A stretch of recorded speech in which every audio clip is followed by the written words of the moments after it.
కనీసం జ్ఞానం ఉందా? 10 సంవత్సరాల మంత్రి మేము వచ్చిన తర్వాత ప్రకృతిలో 3 కాలాలు, వర్షాకాలము, చలికాలము, ఎండాకాలం.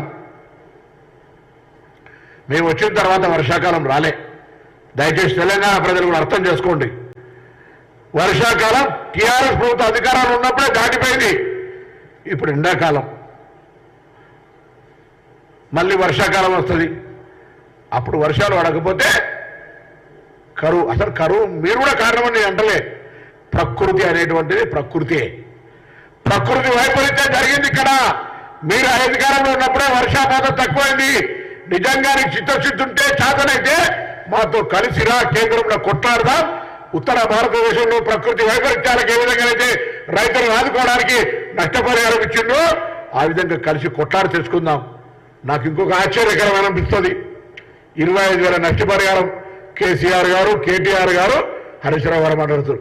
2,500 ఇచ్చారా మీ ముఖానికి? ఎప్పుడన్నా వడగల వారానికి ఇచ్చిరా పైసలు? రైతాంగానికి అనేక రకాల నష్టపరిహారం ఎప్పుడు ఇచ్చిండ్రా? నా దగ్గర చొప్పున 1 లక్షల రూపాయల మిర్చి పంట. పాప రైతులు ఏడ్చిన కళ్ళలో రక్తం కారింది. ప్రభుత్వాన్ని వేడుకున్నాం. ఉద్యమం చేయవద్దు, అరెస్ట్ చేసిరు, నిరసన పనియలే. ఈ లెక్కల్ని మీరా మాట్లాడేది మా గురించి? ఇలా మేము కట్టుబడి ఉన్నాం, లెక్కలు తీసినాం. ఎక్కడైనా నష్టపోయిందో, ఎక్కడ నీటి ఎదురుందో ఇవాళ కూడా ముఖ్యమంత్రి గారు ఆదేశాలు ఇచ్చారు. త్రాగునీటికి సంబంధించి ఎక్కడ సమస్య ఏర్పడ్డా అందుకొరకు ప్రత్యేకంగా 10 మంది పాత సీనియర్ అధికారులను జిల్లాల ఇన్ఛార్జీలు వేసినాం. ప్రత్యేక నిధులు ఇచ్చాం కలెక్టర్లకు.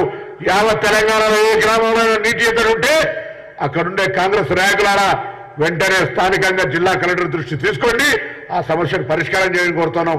నేను టీఆర్ఎస్ వాళ్ళకు కూడా కోరుతా ఉన్నా, నీటి లభ్యత, త్రాగునీటి, సాగునీటి అంశం మీద రాజకీయం చేసే ప్రయత్నం చేయకు. ఈ సీజన్లా చెప్పండి, ఏ ప్రాజెక్టు నీళ్లుంటే మేము విడుదల చేయదని ఆదేశాలు ఇస్తే వెంటనే మేము దేనికైనా ఒప్పుకుంటాం. ప్రాజెక్టులో నీళ్లున్నాక రైతులకు ఇయ్యద్దు అనేంత మూర్ఖులం కాదు.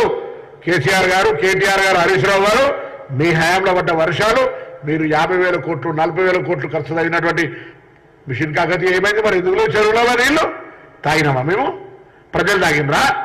మీరు తాగినరా? ఏమైనా నీళ్లు?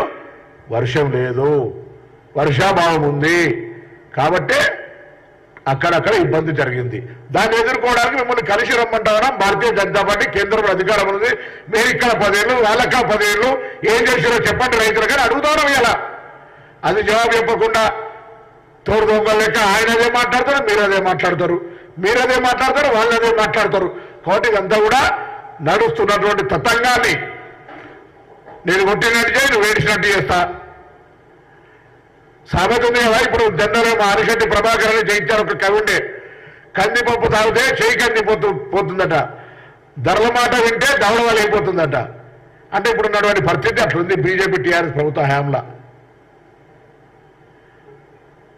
దాన్ని మార్పు చేయడానికి మేము ప్రజలను ఆర్థికంగా వారికి ఒక అవగాహన ఆలోచనతోటి ఏ విధంగా వాళ్ళకు మేము అండగా ఉంటామనేటువంటి మా మీద దాదాపు 100 రోజులు దాటి ఉన్న మా ప్రభుత్వం అహర్నిశలు కష్టపడి, రోజుకు మంత్రులందరూ కూడా మా గౌరవ శాసనసభ్యులు పార్టీ నాయకత్వంతో కూడా కష్టపడి ఎలా రాబోయే పార్లమెంటు లోపల తెలంగాణ ప్రజలకు న్యాయం జరగాలంటే పార్లమెంట్లో కాంగ్రెస్ ని గెలిపియాలని ఒక దీక్షతోటి వాళ్ళంతా పనిచేస్తా ఉన్నారు. అది జీర్ణించుకోలేని వీరిద్దరూ కాంగ్రెస్ పార్టీలో కుట్ర చేసే ప్రయత్నం చేస్తా ఉన్నారు.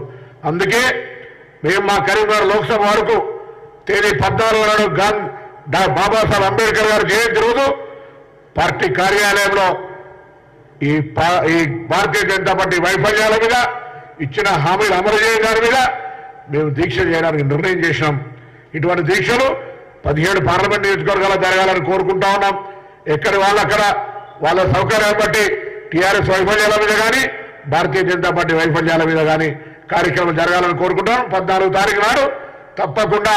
ఎందుకంటే భారతీయ జనతా పార్టీ తెలంగాణ విభజనను వ్యతిరేకించిన పార్టీగా 10 సంవత్సరాలుగా తెలంగాణకి ఏం న్యాయం చేయనటువంటి పరిస్థితిగా మా దగ్గర టీఆర్ఎస్ పార్టీ అంటే పోటీలో ఉండే పరిస్థితి లేదు. కాబట్టి అక్కడ ఉండబడేటువంటి ఈ మతపరమైన రాముడి పేరు మీద ఆర్టిస్ట్ ఆస్కర్ అవార్డు డ్రామాలు పొందేటువంటి అభ్యర్థులు ఉన్నటువంటి పరిస్థితుల్లో తప్పకుండా భారతీయ జనతా పార్టీని ప్రశ్నించడానికి ప్రజలను చైతన్యపరచడానికి వాస్తవాలు చెప్పడానికి ఆ రోజు మీ అందరూ కూడా జిల్లా కాంగ్రెస్, కరీంనగర్ జిల్లా కాంగ్రెస్, సిరిసిల్ల జిల్లా కాంగ్రెస్ అధ్యక్షులు, ఇద్దరు శాసనసభ్యులు కవంపల్లి సత్యనారాయణ గారు, ఆది శ్రీనివాస్ గారు, మేడిపల్లి సత్యం గారు, మిగతా పోటీ చేసిన అభ్యర్థులు అందరం కూడా కలిసి ఆ రోజు అక్కడ దీక్ష చేయబోతున్నామనే మాట కూడా ఈ సందర్భంగా మనం చేస్తాం.